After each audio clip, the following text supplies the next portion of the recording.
Let's give a warm welcome to Kim Kiyosaki as she comes up. Hello, hello, hello. How's everybody? All right. Thank you all so much for being here. I don't think there's a better place that we could all be today than learning about what in the hell's going on in the world today, what to do with our money, where to put our money, how to protect our money, all of that good stuff. So, if I can see a show of hands so I know who's here in the audience, how many of you have read Rich Dad, Poor Dad? Beautiful. How many have not? Okay, bookstore's still open. How many of you have read Rich Woman? Nice to see so many women here. Yes. And who has not? Bookstore's still open. And how many people have played the cash flow game? Oh, fantastic. And who has not? I think there's a meetup. Are they playing the game sometime during this course? I heard there was something about it. So just a little bit about, again, thank you all for being here. Really, really appreciate it. This is a fabulous lineup of speakers, and I've got a chance to meet a lot of you during my book signing, and you're very excited, and you're very successful, accomplished, and one of the things that touched my heart the most is that, a lot of people read a book, or they'll attend a seminar, and they kind of get excited for a little bit, but then they don't really do anything with it. And so many of the people I talked with this morning are actually putting into practice the philosophies, the investing strategies, and they're out there doing it. And so I really want to applaud all of you for that, because that's the reason we do what we do, not just to stand up here and yak. That would be very boring. Okay, so a little bit about myself real quickly. I grew up in New Jersey, went to high school in Oregon, graduated from the University of Hawaii with a marketing degree. I was very serious about my studies. Hawaii was a great place to be when you're 18 and single, and it was pretty fun. And I'm someone also, even though I had a business degree, I knew nothing about business. But when I was in my first job out of college, after about 9 months, I got fired. And I was devastated, and I was blaming my boss, and a little while later, the company hired me back, and this time it was only 6 months, and I got fired. Same company. And I said, there must be a common denominator here, and that happens to be moi. And I realized at that time, and the subtitle of the Rich Woman book is Because I Hate Being Told What to Do. And obviously that was the case. I hated being told by a boss what to do. But I always knew I wanted my own business. I just didn't grow up around entrepreneurs and business owners. And so on our very first date with Robert in 1984, he asked me, what do you want to do with your life? And I said, I want my own business. And he said, well, all of my friends are business owners, and I've started several businesses myself. And I'm like, this is where I need to be. And then the other question he asked me, probably the more important question he asked me, on our first date, we don't even know each other, he says, what's your life's purpose? And I'm like, my what? He's like, your life's purpose. I said, I have no idea. And so things evolved. I started my very first company about 3 months after our first date. And I created a logo, embroidered it on shirts and jackets, and sold it to business seminars throughout the US because it paid for my airfare, it paid for my hotel, it paid for my entry fee into the conferences so I could learn how to build and grow a business. That was the purpose. Every business should have a purpose, and the purpose of that business was for me to get educated more and more about business. So Robert and I went on to build several companies. Of course, the most popular is the Rich Dad Company. And that today, one of the exciting, how many people have played the cash flow game? Oh, beautiful.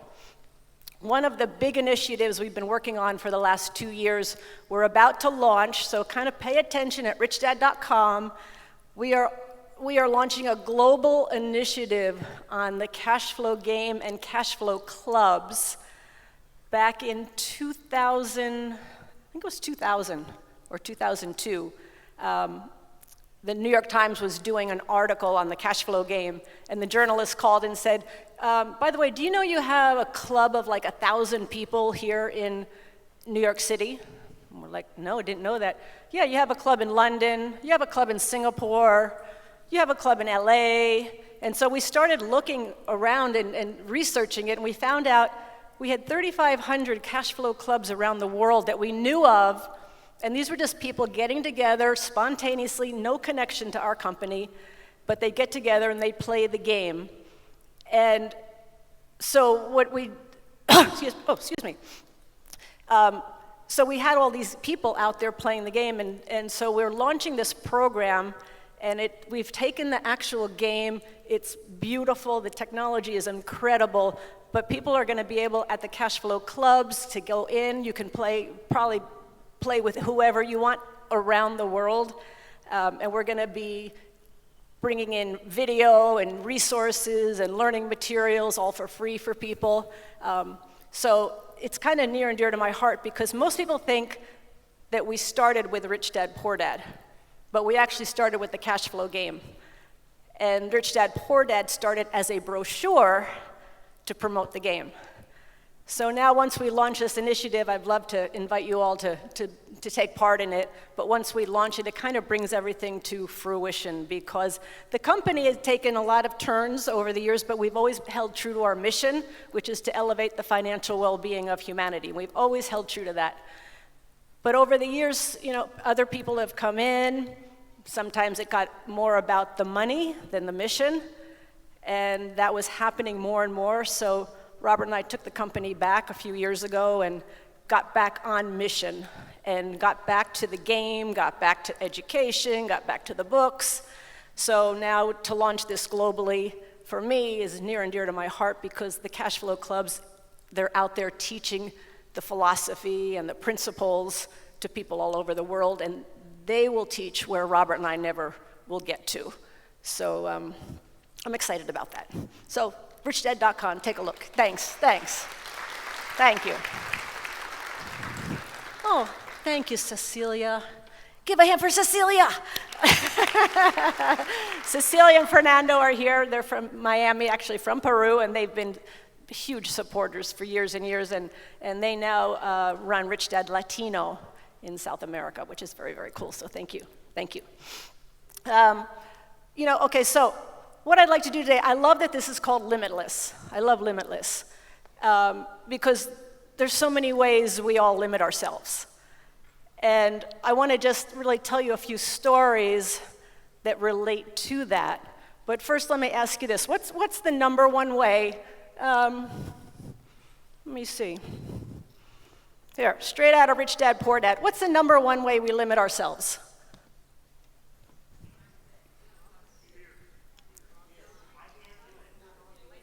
I can't do it. I can't afford it. Mindset, I don't know. Right out of Rich Dad, Poor Dad. I can't afford it. I can't do it. I don't know how. The mind limits us tremendously. And so, of course, instead of saying I can't afford it, say, how can I afford it? Instead of saying I can't do it, say, how can I do it? And that's probably one of the key things for me out of Rich Dad, Poor Dad was just that. If I can get this under control, holy mackerel, then I really am limitless. But oftentimes I get limited in my mind. So I just want to share a couple stories about how that's happened. And kind of, I'm going to back up 1 second, though. I want to say one other thing.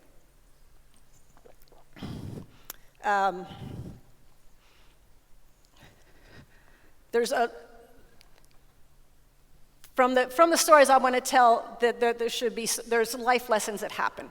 And every time there's action, let me do this. How many people are familiar with this?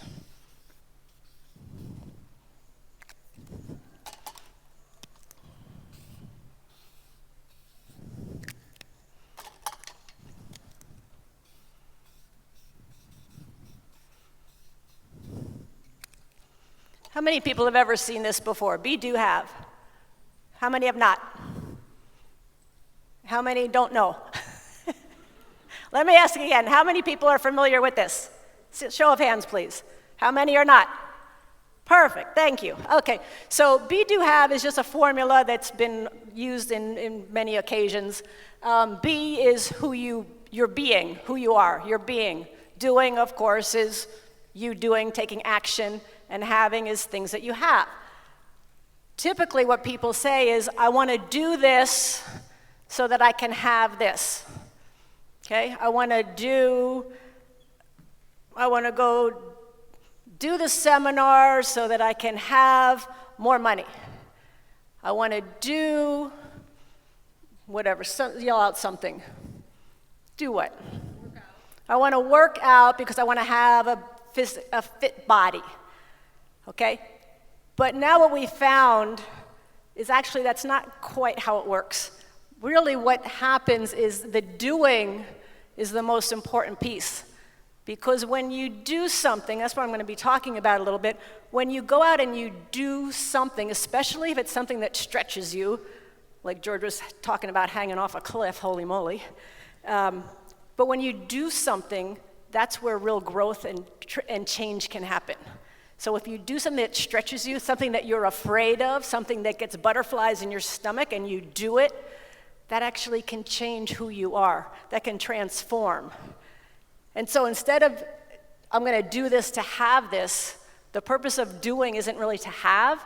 The purpose of doing is to change your being, change who you are, transform who you are so that you can have more. As your being grows and grows, your what we call havingness grows and grows. So the purpose of doing is not to have. The purpose of doing is to change your being so that you can have. Does that make sense? Yes, okay. And in neuroscience, they found that they talk about that for every action, there's feedback. Okay, so if you touch a hot stove, the feedback is you burned your finger. Okay, if you smile at somebody and they smile back, that's feedback. If you launch a product and nobody buys it, that's feedback. If you put a property on the market and you get no offers, that's feedback. If you get 15 offers, that's other feedback. The feedback actually in the whole process of also be, do, have, the whole process in doing, feedback is actually the most important part of it, but we don't pay attention to it. Oftentimes we're so busy doing that we don't really look at the consequences, because once you see the feedback, then you can act off of the feedback. Does that make sense? Okay, so I'm just going to tell you a couple stories, because whether it's golf, yes, I just won a golf tournament yesterday. It was so fun. It is fun. It's fun to win. I love to win. But whether it's golf, whether it's doing in your business, whether it's doing investing, you have to actually get out there and do something to get the feedback. You have to actually do something in order to get the life lessons. And so much in my life, whether it's golf, whether it's business, whether it's investing, there's life lessons that come out of the doing. So I just want to share a couple of stories with you. Is that okay? Okay. Back in this goes way back. 1994. Robert and I had done some investing. We had primarily done most of our investing was up in Portland, Oregon, because that's where we were living at the time. A matter of fact, how many of you have a investing goal written out? Okay, how many do not? Okay, I would highly recommend you kind of get some clarity on what that goal might be, because a goal can be very powerful. Because for me, the first goal that we set when it came to property investing is we were going to get 20 units. We were going to get 2 properties a year for 10 years, so we'd have 20 units. So it was a 10-year plan. So once I started understanding it, and I got that first property, which I was scared to death. How many of you were scared on your first property? Oh my God, I was shaking. I was looking for every reason why not to buy that first little 2-bedroom, 1-bath house that was $5,000, of which I did not have. But So I started buying properties, but then once I kind of understood it, instead of taking 10 years to get those 20 units, it took 18 months. And that's the power of a goal. So we had bought all these properties up in Portland, Oregon, and that market then took off. And at the same time, the Phoenix market was crashing. And we had friends here, and we thought, you know, it's kind of cold and rainy and wet in Portland, Oregon. I know there's some people here from Portland, yes? Yes, there you are. And I really like to be outdoors, and I like the sunshine, so we decided to move to Phoenix. And we had a broker up there named Dave, and we said, Dave, we're going to sell all our Portland property, and we're going to move it to Phoenix. So we actually want you to sell and close it all at the same time so that we can do an exchange into property here. So I'm looking for property here in Phoenix, and there's two properties that we identified, and these are the two. We're going to get one or the other because we could only afford one with the proceeds that we had the money from the Portland sales. So we're looking at these two properties. They're very different. One is going to be we'll have to turn it from a pretty much almost like an Airbnb. It was like it's 18 units, but it was run as short-term rentals. We were going to have to turn it into a long-term rental, which I never did. I didn't know how to do it. If I could do it, I didn't know if it'd be successful, but it had a lot of upside if it was successful. So that was really, really interesting. The other property was just it was a nice, steady, cash-flowing property. It wasn't much you had to do to it, but it had a really nice, healthy monthly cash flow every month. So we're sitting there going, which one are we going to do? Which one are we going to do? How are we going to do it? I'm up late at night. I'm running all the numbers because I'm not that sophisticated a real estate investor at this time, and trying to figure out which one am I going to do? Which one am I going to do? And it's like 2 o'clock in the morning, and all of a sudden I'm like, how could we do both? How could we do both? And I'm thinking back to Rich Dad, Poor Dad. I'm like, I can't afford it. How could I afford it? I can't have both. How could I have both? And all of a sudden it got really interesting, and it got really exciting, because trying to figure out, okay, now it's not just we're just going to move money from here to here. Now we have to do something, because we don't have that money right now to do it. But just by asking the question, and I think that's one of the key lessons I've had in life, is by asking the question, how can I, all of a sudden it puts your mind to work, and it gets very, very exciting. So the lesson I took away from this is what happened is we started looking at this, how could we do both, how could we do both? We actually ended up buying both, and because we bought those two properties, that was back in 1994, it was those two properties that allowed us to become financially free. Those were the two properties, as I said, when we talk about financially free, everybody understands cash flow versus capital gains, yes? Anybody not? Okay, because we were all about cash flow. I am the queen of cash flow. Yes, I am. Yes, I am. But when we talked about being financially free, of course, people thought we had millions of dollars and all of this. And no, these two properties and a couple other properties put $10,000 a month every month in our pocket, and our living expenses were only $3,000 a month. So at that point, we were financially free. And the beauty of that was that when I go back to our first date, Robert said, "What's your life purpose?" Once we were financially free and not having to work for money and not having to struggle with the bills and all of that, once we were financially free, we actually had the luxury of asking the question, what is it we want to do with our life? And that's when we started making the cash flow game. That's when we started doing all the things that we were doing, and we wanted to basically bring financial education to the masses. Because as I said, the purpose of a business is to solve a problem, and the problem we saw was that there was no financial education in schools anywhere throughout the world, so we took on the task of bringing financial education to as many people who wanted it. So that was one of the first lessons I had, was ask the question, how can I? How could we do it? And that changed everything for us. So instead of me sitting here talking all this time, I'm going to have you guys talk, okay? Because one of the ways you learn best is by group discussion. Me lecturing to you, you'll learn something, but you're going to learn more when you share. So what I want you to do is turn to the person next to you right now and talk about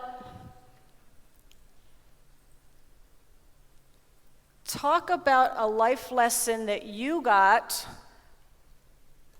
or talk about a lesson you got from action that you took, from a doingness that you did.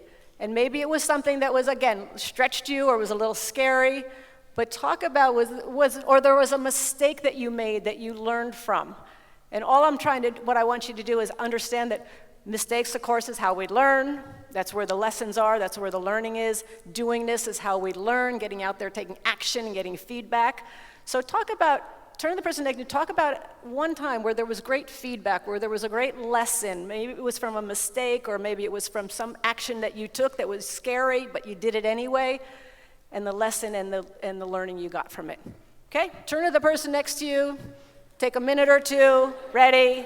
Go. Begin finishing up. And stop and thank your partner.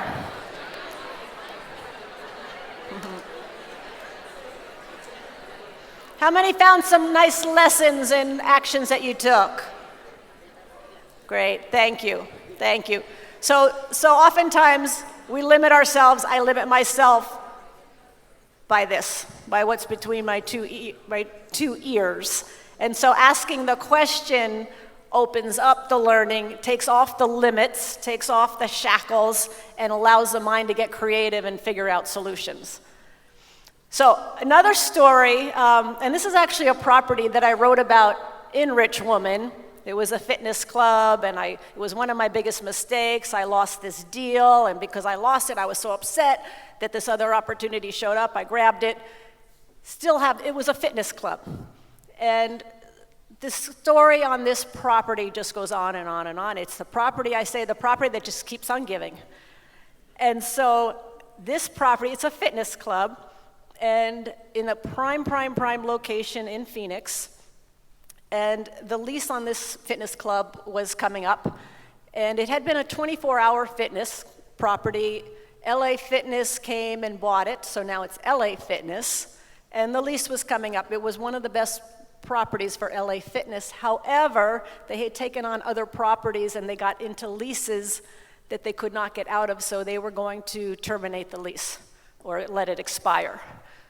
So Robert and our partner Craig and I sat down and we're like, okay, so let's go find the other fitness clubs. Let's get national, and this is a whole, this is another learning for me is, okay, now we're gonna find this national fitness club, and the difference between a national fitness club, what a property is worth with a national fitness club versus a local fitness club is like night and day, and so lots of learning going on.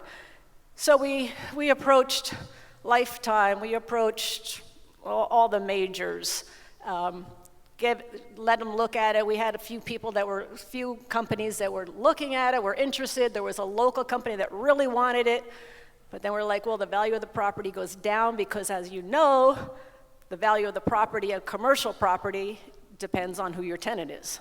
The quality of your tenant is crucial.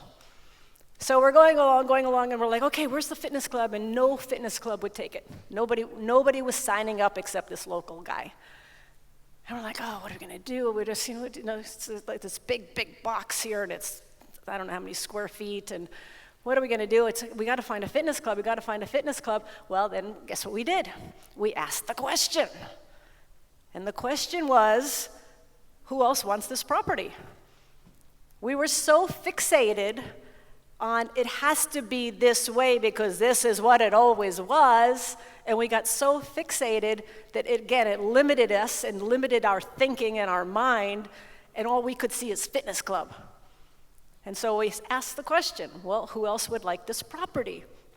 Holy mackerel.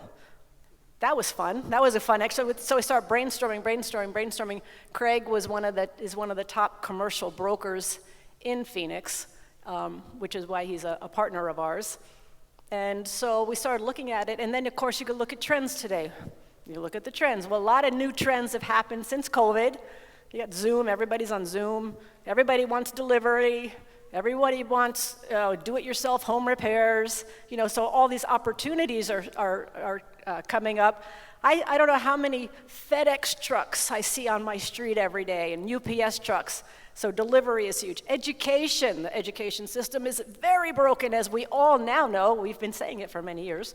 But the education system, there's an opportunity there, it's huge. So we're looking at all these trends. Who wants this property? Okay, we know baby boomers are getting older, right?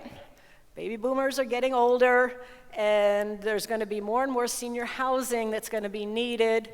So we went knocking on some doors, and sure enough, this senior housing company was like through the roof on this property. They couldn't get it fast enough.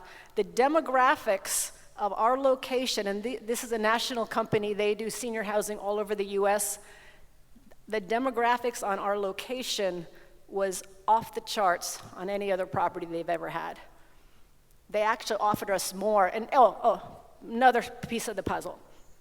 Cash flow versus capital gains. When you play the cash flow game, the board game, you'll see oftentimes you have to make a decision. Do you sell a property and get the capital gains, or do you hang on and keep the cash flow? So Craig asked Robert and myself, he said, we could sell it and make millions right now, or we could find somebody to lease it and get the cash flow. Of course, I'm the queen of what? I want cash flow. And so we're like, let's find somebody who would like a ground lease. They're going to just lease the land from us. And so when this senior housing company came forward and said, yes, we want this property, they actually offered us a bigger amount on the ground lease than we were even asking for. So today, because we asked the question, who else would want this property, and open our mind, so now they've raised the building. They're about 2/3 of the way through on construction. July, the cash flow starts coming, and it's a 99-year lease. So it's about what's 99 times 1.2 million, whatever that is. That's the property that we've got. So again, it goes back to, we limited ourselves for all these months thinking it had to be a fitness club, but when we opened our mind and said, who else wants this property, it takes off the limits. So that property just keeps on giving. It's just gonna sit there and we're just gonna get a nice little check. It's gonna be very, very nice. And along those lines, another story, and there was a small little postage stamp property right by our office. And for those of you who know Phoenix and Scottsdale, it's at Camelback and Scottsdale Road, prime location. And that's where our Rich Dad office is. And every day I would drive by this little piece of property. And I'd look at it and I'm like, that'd be interesting. I wonder what they're asking for it. So I look it up and they're asking it was like $2 million. And what was there before was a little 2-story, maybe 4 office space building. It was just a little kind of built in the 1960s. And I'm like, well, how in the world can they ask $2 million for this little tiny piece of land? I mean, what can you do? It's 2 stories. What can you do with this thing? And so I kept looking at it and looking. I'm like, I couldn't figure it out. I'm like, they're just off. They just must think some idiot's going to come in here and buy this thing. And so I wait, and so all of a sudden there's some action on this property. Somebody had bought it, and they're starting to build. And I'm like, that person must be so stupid. How in the world would they do? They must be idiots. They must have been taken advantage of and all this stuff. Months go by, and guess what finally ends up on that property? It's not a little 2-story, 4-office building. No, it's a 5-story W hotel. And I remember talking to Kenny once about a property in southern Arizona, and the line he said, Kim, the person with the best plan wins. And I look at that W hotel and I'm like, I did not have a good plan for that property, but somebody did. And that property, it's a W hotel, so on the way home from the office, I'll drive by, and there's people in bikinis up there on the roof, and they're partying, and they're having a great time. And I'm like, I didn't see it. I didn't see it. Ah. But again, I limited myself because I only saw what was there, and I only saw what I knew. I never asked the question. And the final story, and I wonder if we'll have time to do any questions. Oh yeah, we'll have time. Yeah, another story was a friend of ours who lives in Scotland, Graham. And Graham every day would walk by this church, and this church was for sale. And it had been for sale probably for 2 years. And he would walk by this church every day, and there's the for sale sign. And he's like, who wants a church? What are you going to do with a church? I'm not a minister. I'm not a pastor. Who's going to buy a church? And then I think Graham and his sweetheart came to one of our events, and it was a real estate event, and we were talking about conversions and other uses of property and things like that. And all of a sudden the lights went on, and all he could see before was a church. And then he started asking the question, what else could this property be? And he bought the property, and because it was a church and because it was historic, the city actually gave him all the money to do the rehab, not a loan, gave him the money like a grant. He renovated the entire property and turned it into 6 condos. And it's beautiful. It's actually absolutely beautiful. But again, he was limiting himself because he only could see a church. And then you open up your mind and you just ask the question, what if? How can I? What do we do?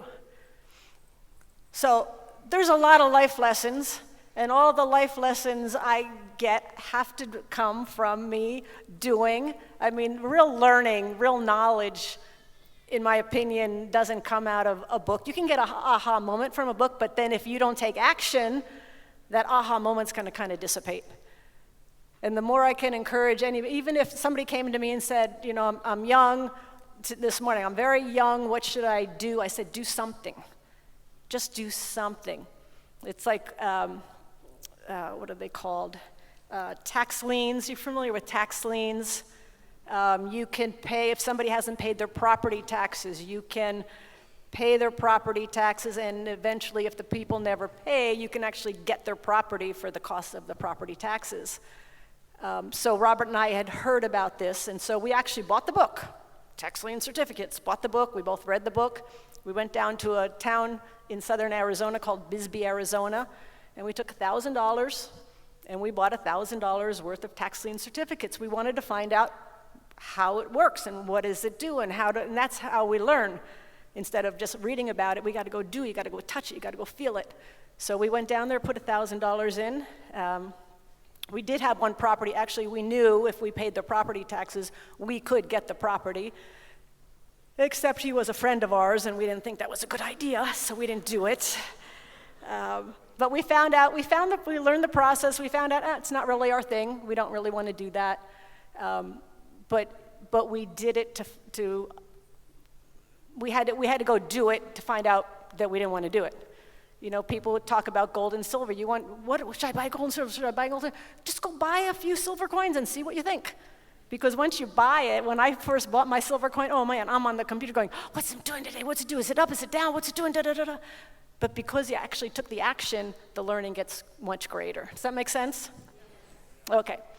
So my final thought is that I don't know how people limit themselves more than this right here. And I think the way out of limitation is just go do something. When people talk about, I'm very confused, well, the way out of confusion is go do something. The way out of fear is go do something. It seems to be a really good solution. And it could be baby steps when I'm learning something new. Right now, I'm learning about tree farms because I have a property in South Carolina, and it'd be good to have an investment down there. I love trees, and now I'm learning if you buy a tree farm or timberland, and how you actually cull them. Actually, trees actually eat each other if they don't get in. They compete for sunlight, so you have to actually cut them down, and timber's very high demand right now. So I'm learning about it. I've got a mentor, and he's taking me to all these tree farms around South Carolina, and we'll buy a property probably this year. Again, but I had to get out there and do it. I had to go see the property. I had to go touch it. I had to go feel it. I had to go talk to people who knew what they were doing because I had no idea. So with that, I just want to say that I'm really happy to see everybody here because you're here because you don't want to be limited. You want to be limitless, and we want to have the dreams we want, and we want to live the life we want, and we want the rich life in all ways possible, I believe. That's what I want. I know there's a lot of rich women out here. I like that. A lot of rich men, too. So I really want to encourage all of you to go for your dreams, to get rid of the limits, let it go, get into action, just do stuff, and have the life that I think we're all meant to have. So that's what I would like to end my talk with, but I would like to open it up if anybody has, we have a few minutes? Yeah, I got like 10 minutes. So does anybody have a question they'd like to ask? Please do.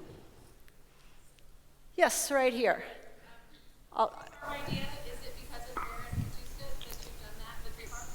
Oh, is it because of Aaron Katusa that we did the tree farm? No, that's a great question, though. So Aaron Katusa has a program which is based on carbon credits.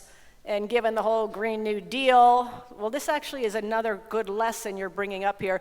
Because of the Green New Deal, or whatever they're calling it these days, everybody's going to all these companies are going to have carbon credits, which is basically offsets their polluting, is I guess the best word. So if they're going to pollute, they now have to buy carbon credits, and the carbon credits would be like tree farms.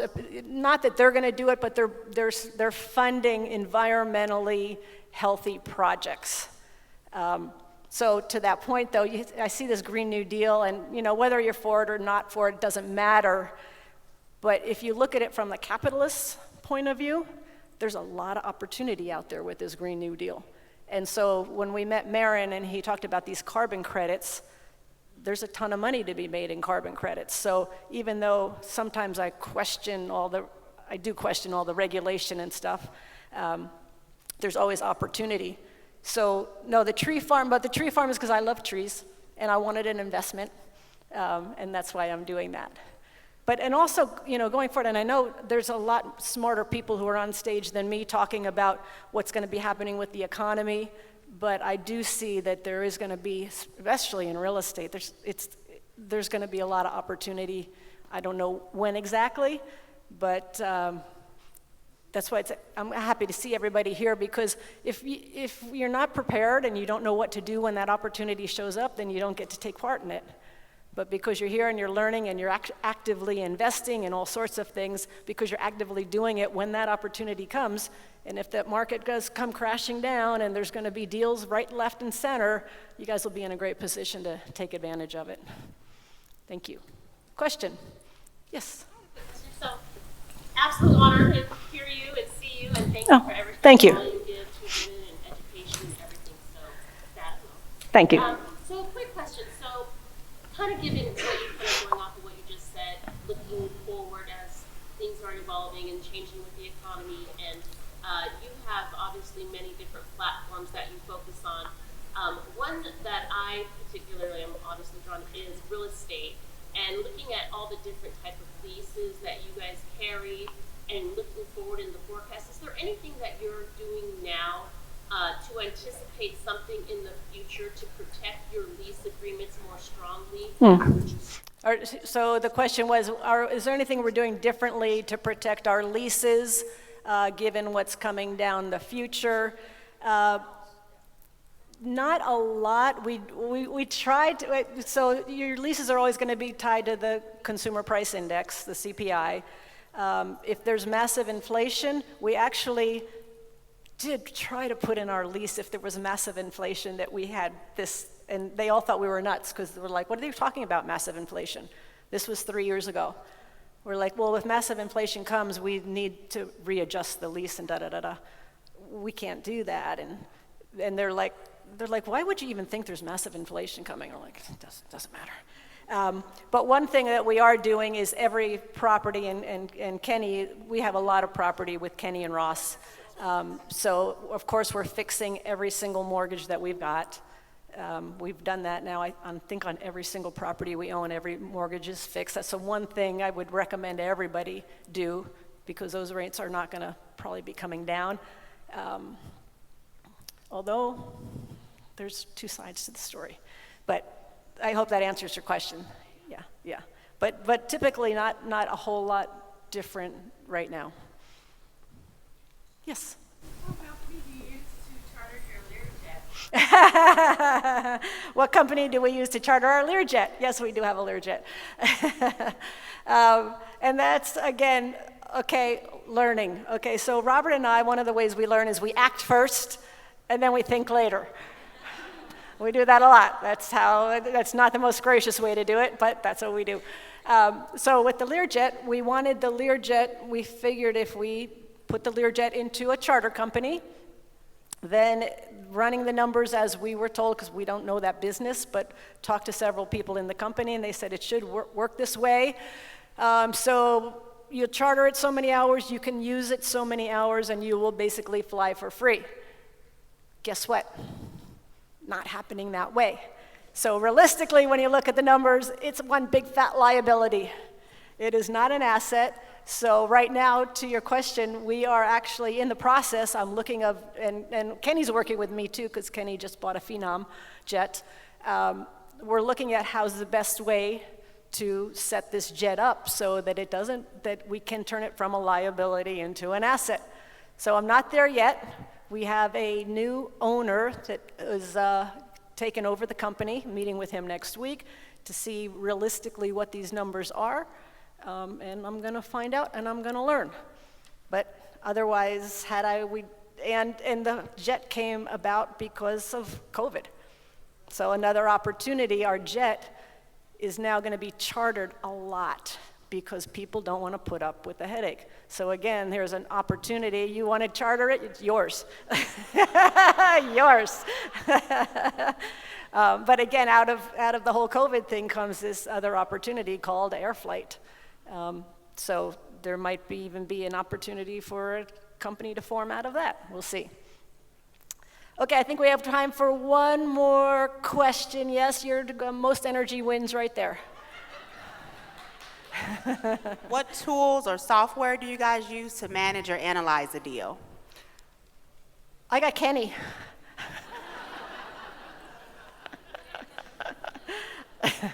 And I actually created my own little Excel spreadsheet for analyzing property, but Kenny's my go-to, and Leslie.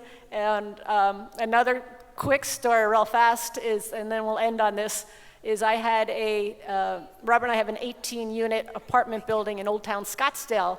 Great property, great location, and every month it was having a nice cash flow. We had a husband and wife that lived right across the street. They managed the property. It was just easy. It was being run very nicely. It was one of those two properties we bought in 1994, going full circle, same property.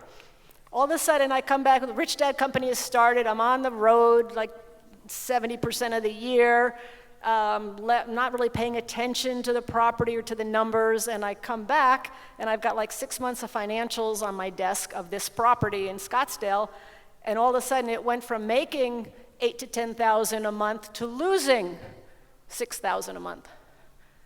I'm like, what the heck?